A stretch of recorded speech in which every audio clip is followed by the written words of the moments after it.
Buenas tardes, mi nombre es Ismar Cruz, soy profesor de asignatura de la Universidad del Caribe. Este es la actividad 3 de la segunda unidad del curso Actualización del Modelo Educativo de la Universidad del Caribe, impartido por el doctor Pablo Viñón. Esta segunda unidad lleva por título El sentido de la educación superior ayer, hoy y en un futuro.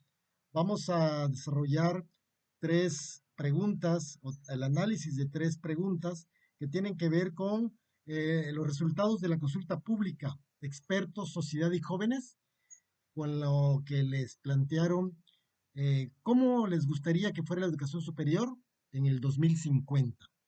Este fue un ejercicio que hizo la UNESCO a través de una institución para saber qué opinaban especialistas, pero principalmente estudiantes acerca de qué piensan, cómo se imaginan, cómo sería dentro de 26 años. Ya prácticamente estamos a un cuarto de siglo, de este 2000, de este siglo XXI, cómo sería a mitad del siglo los resultados.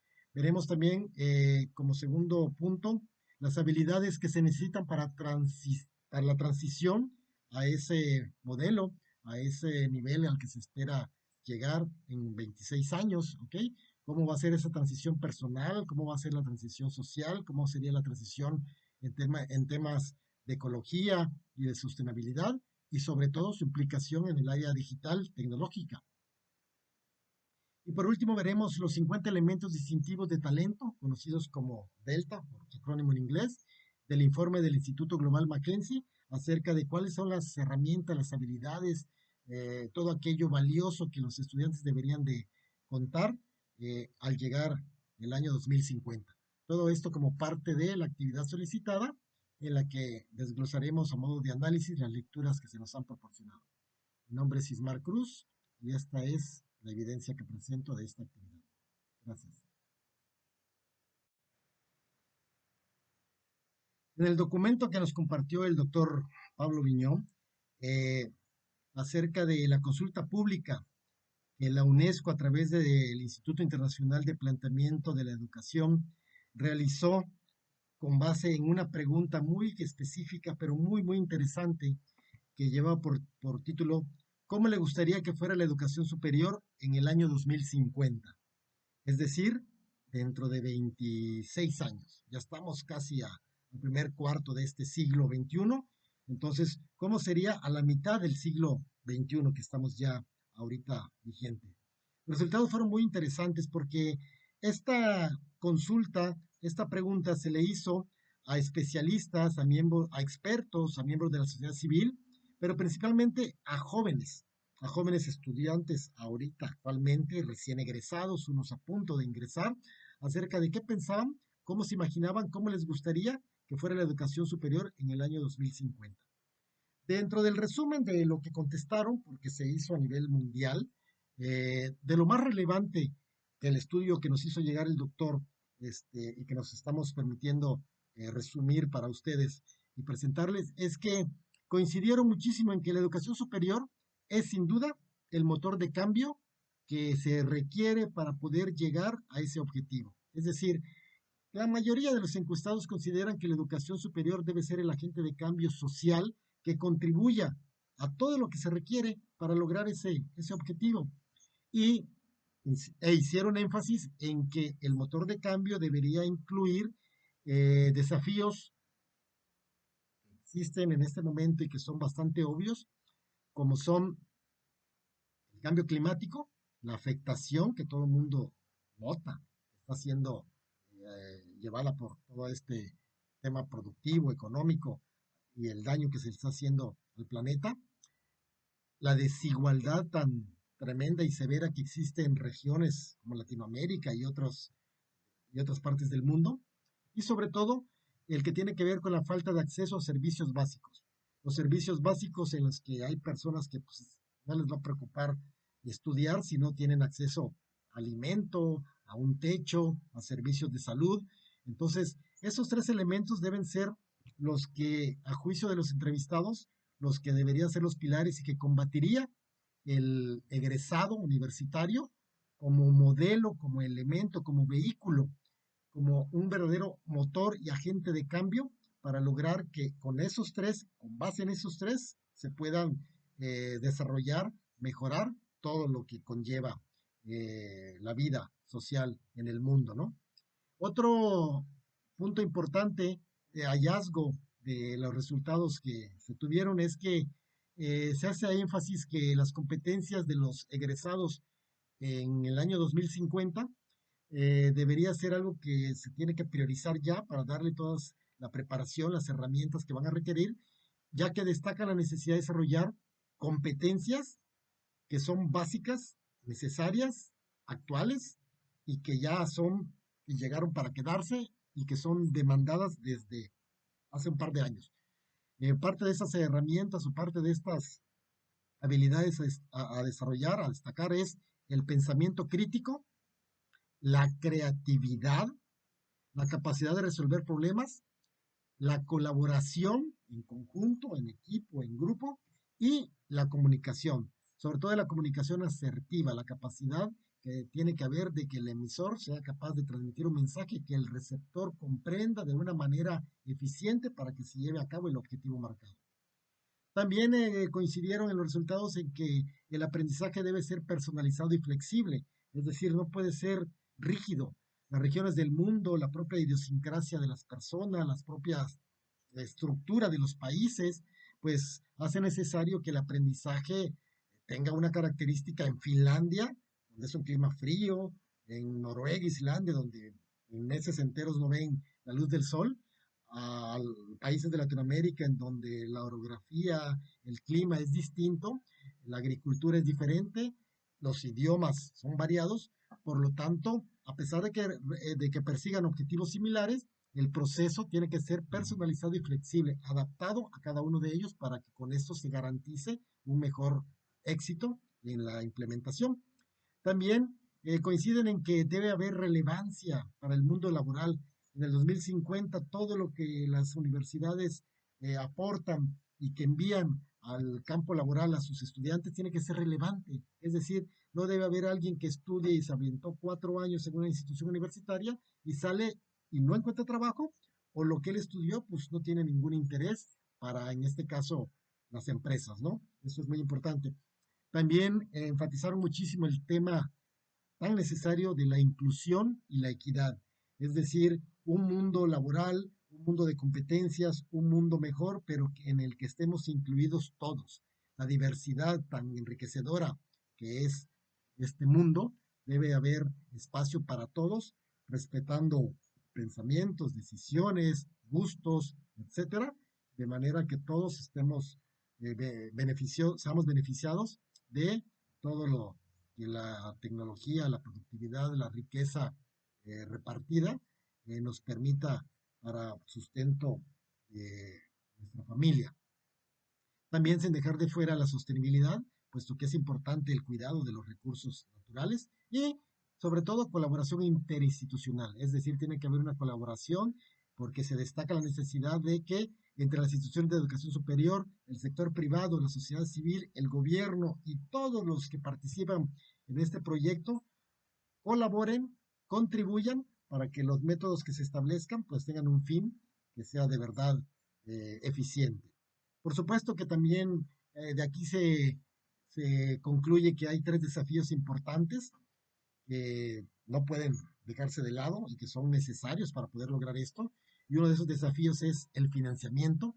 Todo esto que acabo de mencionar requiere de dinero. ¿Cómo se va, de dónde van a sacarlo los gobiernos? ¿De dónde se van a financiar las instituciones educativas? Es importante establecer los mecanismos para ello, ¿no?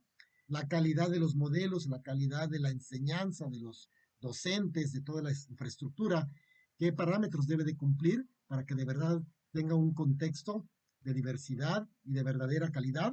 Y el tercero es que tiene que ser relevante.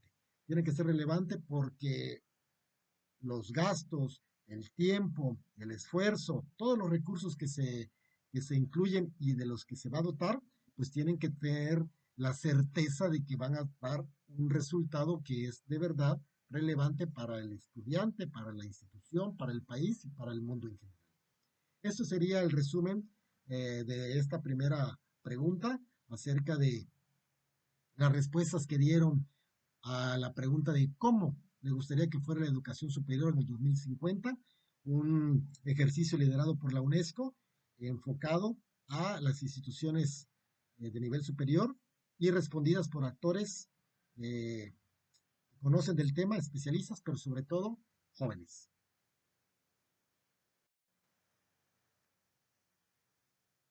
Como segundo punto, se nos pide analizar en el documento que se nos proporcionó cuáles son las habilidades para el futuro, la importancia de la transición personal de los estudiantes de grado académico universitario en su persona, en lo social, en lo ecológico y en lo digital hacia ese resultado que se espera obtener en el 2050.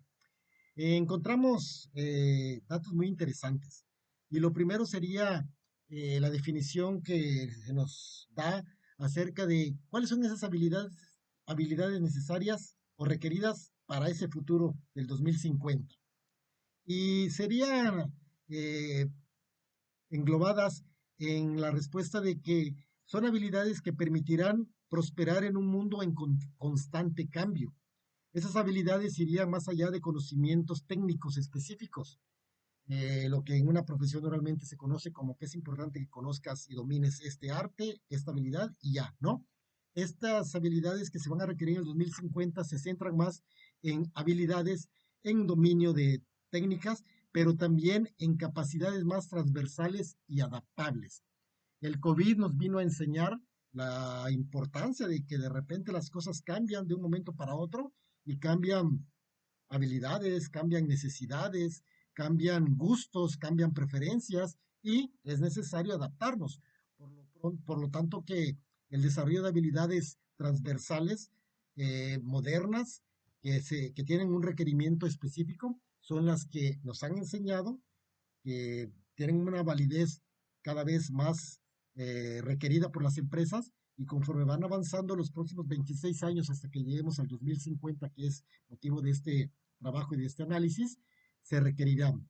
¿Por qué son importantes estas habilidades y estas capacidades transversales? Porque son las que permitirán tener empleabilidad, es decir, son las que las empresas buscarán en los profesionistas, en los egresados, herramientas blandas, conocimiento y dominio de tecnologías de la información, capacidad de resolver problemas lógicos complejos, trabajo en equipo, desarrollo de comunicación efectiva. También es importante porque permitirá desarrollo personal, es decir, que se ponga por encima de cualquier situación laboral el tema de que haya un sentimiento de desarrollo, un sentimiento de autosatisfacción, de autorrealización, que nos permita desarrollar esas habilidades de una manera consciente, feliz, constante, evitando frustraciones que hagan que se logre, no se llegue a la productividad necesaria. Tomar mejores decisiones y alcanzar nuestro potencial desarrollando habilidades personales internas nos va a permitir que seamos parte de lo que las empresas requieren de los egresados y sobre todo que permitan estas habilidades contribuir a la sociedad. Si contribuimos a las industrias laborales de ese momento, pues también estaremos contribuyendo a nuestra propia familia, a nuestro propio hogar y a la sociedad, en este caso, pues a nuestro país y a las regiones que lo componen. Esas habilidades están resumidas en 4 dimensiones, dimensiones que son básicas y que se van a ir desarrollando hasta que en un futuro sean una sola. Las dimensiones de transición personal, en donde se gestionarán las emociones, donde se hará mucho énfasis en la resiliencia, en el aprendizaje continuo, en el manejo a la frustración, a la tolerancia, ¿okay? Al desarrollo de la felicidad interior y a la autorrealización y satisfacción. También la dimensión de la transición social, ser parte efectiva de un colectivo, integración social, manejar e integrarse en equipos de trabajo, resolución de conflictos, pero de manera no solamente individual y personalizada, sino también de manera colectiva, es decir, ser parte de una ciudadanía global. El tercer elemento de esa dimensión sería la transición ecológica, el respeto a los recursos naturales, cómo abordar los temas ambientales, cómo promover la sostenibilidad, que será parte importante, porque de lo contrario, pues no habrá economía que valga la pena si no tenemos los recursos naturales, que son lo que sustenta la alimentación, que es lo que sustenta el desarrollo, la paz, el beneficio y sobre todo que nuestro planeta deje de ser ferozmente atacado en la devastación de sus recursos naturales. Y la cuarta dimensión sería la transición digital, es decir, desarrollo de competencias digitales, dominio de herramientas tecnológicas que cada vez se van haciendo más complejas, pero que cada vez se va haciendo necesario e inevitable que nos sumerjamos en ellas y las manejemos y las desarrollemos. Unos ejemplos que dieron, que aparecen aquí en este documento acerca de habilidades para el futuro, habla de que tenemos que ser capaces de tener las habilidades los que en ese momento quieran pertenecer a la industria laboral y que van a, a- eh, eh, que van a salir de las universidades debe ser el pensamiento crítico, evaluar información, analizarla, ser capaces de tener creatividad, capaces de generar ideas originales, nuevas, que resuelvan problemas, la colaboración en equipo, comunicación efectiva, que el emisor sea capaz de transmitir un mensaje claro, conciso, que el receptor sea capaz también de ser parte de esa resolución de ese problema y que ambos tengan la capacidad de adaptabilidad, es decir, sortear las dificultades, aprender habilidades y buscar la solución que permita el desarrollo y solucionar el reto que se plantee. Y hay un tema muy importante que tiene que ver con que tenemos que ser o tendrán que ser en ese momento los egresados en el mundo laboral capaces de habilidades de inteligencia emocional. Es decir, tienen que ser capaces de reconocer y gestionar las propias emociones, las de las demás, el entorno tecnológico que les va a tocar. Cada vez las familias se van haciendo más pequeñas, cada vez los jóvenes buscan tener menos hijos. Entonces todo eso conlleva también a que se hace necesario dominar, resolver temas emocionales, de soledad, de familias más pequeñas, más cortas, emigrar quizá a otros lugares y como parte de las habilidades, tanto cognitivas como de comunicación, como de colaboración, de pensamiento, se hace necesario el dominio de esta, de la inteligencia emocional, tan necesaria en los últimos años para el manejo de las situaciones en las que vivimos y que estamos inmersos y que conforme va avanzando y se va modernizando nuestra sociedad, se va volviendo cada vez más compleja. Este es el resumen acerca de este segundo punto y de este segundo documento.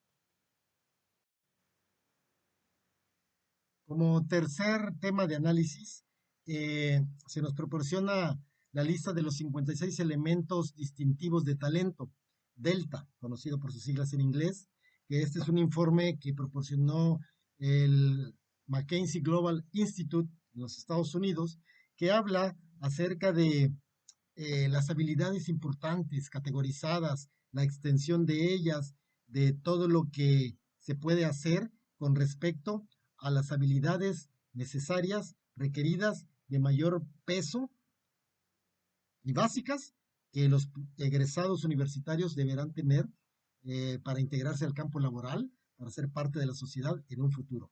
¿Por qué es importante analizar estos 56 elementos distintivos del talento, el delta, como se conoce en inglés? Porque caen en tres pilares, es decir, pilares que tienen que ver y que engloban cada uno de estos 56.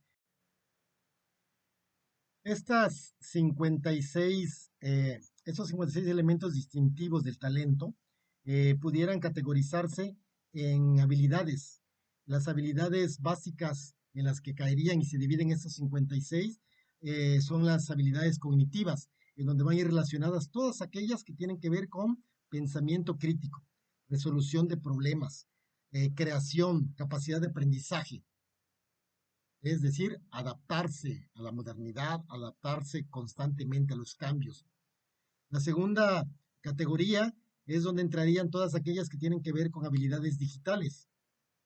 la capacidad de dominar herramientas tecnológicas, datos, programación, digitales. También es importante el dominio de habilidades mecánicas, habilidades físicas, porque siempre va a ser necesario los operarios. Pero los mismos operarios que al día de hoy son capaces de mover una máquina tienen que saber de habilidades digitales porque todo va a ser ahora pues, más moderno, más domotizado, robotizado. Entonces va a ser necesario dominar este tipo de habilidades. El otra categoría donde caerían estos 56 elementos serían las habilidades interpersonales. Es decir, ahí cabe todo aquello que tenga que ver con comunicación efectiva, trabajo en equipo, empatía, capacidad de negociación, liderazgo, ¿ok? Las habilidades de autoliderazgo, como sería la autogestión, la resiliencia, la adaptabilidad, la motivación, el cambio constante y la adaptación a eso, son parte de las habilidades básicas requeridas tanto como habilidad interpersonal como habilidad de autoliderazgo.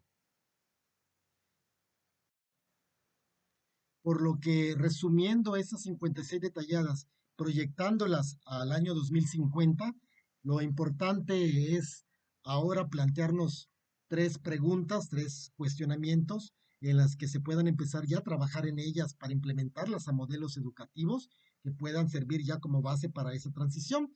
Así que sería interesante plantearse las escuelas, las autoridades educativas, en combinación con el sector empresarial, ¿qué habilidades son las que actualmente se cuentan? ¿Cuáles son las que le complementarían? ¿Cuáles son las más demandadas ahorita? ¿Cuáles van a ir en aumento para empezar a incluirlos en los planes educativos y en los procesos que los alumnos a partir de ya tienen que tener para irlas desarrollando y que cada vez se vaya volviendo como que algo más natural conforme va avanzando el tiempo y nos vamos acercando a esa fecha? Otro planteamiento sería, ¿cómo se puede desarrollar una habilidad específica?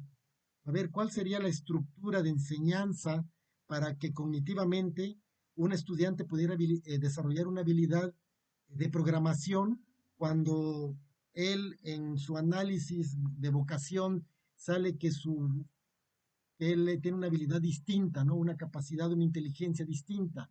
¿Cómo hacer para que se conjuguen ambas, ¿no? No dejar una fuera simplemente porque un examen teórico, un examen evaluativo dice que no. Hay que ver cuál sería la técnica para desarrollar esa habilidad que le complemente. Y el tercer planteamiento sería, ¿qué herramientas existen para evaluar esta habilidad? Porque ese es otro tema.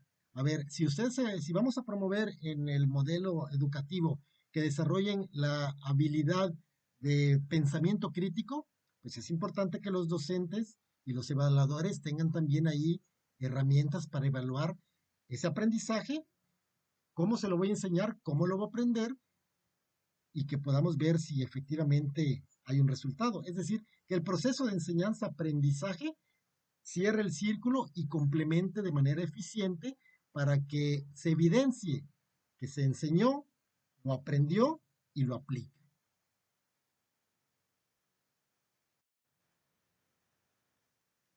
Eh, con eso damos respuesta a los tres planteamientos solicitados en esta actividad y nos permite resumir de la importancia de haber planteado la UNESCO esa pregunta como una visión del 2050, cómo esperamos llegar allá, pero también nos deja un- una gran responsabilidad a las instituciones académicas, ¿no? ¿Cómo estamos ahorita? ¿Qué estamos haciendo y qué se planea hacer para lograr eso? Gracias al doctor Pablo Viñón que nos permite reflexionar al respecto y también nos permite analizar el papel de nuestra querida Universidad del Caribe, eh, qué parte está haciendo en la formación de nuestros jóvenes actualmente, qué mucho de eso está integrando, qué falta, cómo podemos nosotros como docentes eh, aportar para lograr que el objetivo que se plantee pues, se cumpla y sobre todo pues ser parte importante de los cambios sociales que nuestro país requiere y que los individuos, en este caso nuestros estudiantes universitarios, logren para su autorrealización, satisfacción personal y que puedan sentir ellos cumplimiento de sus aspiraciones, de sus sueños y de sus proyectos. Esto como parte de la importancia y el compromiso que como docentes universitarios y miembros de una institución formativa como es la Universidad del Caribe, tenemos como prioridad, como meta, como obligación y como, creo, parte fundamental del desarrollo humano. Gracias. Mar Cruz.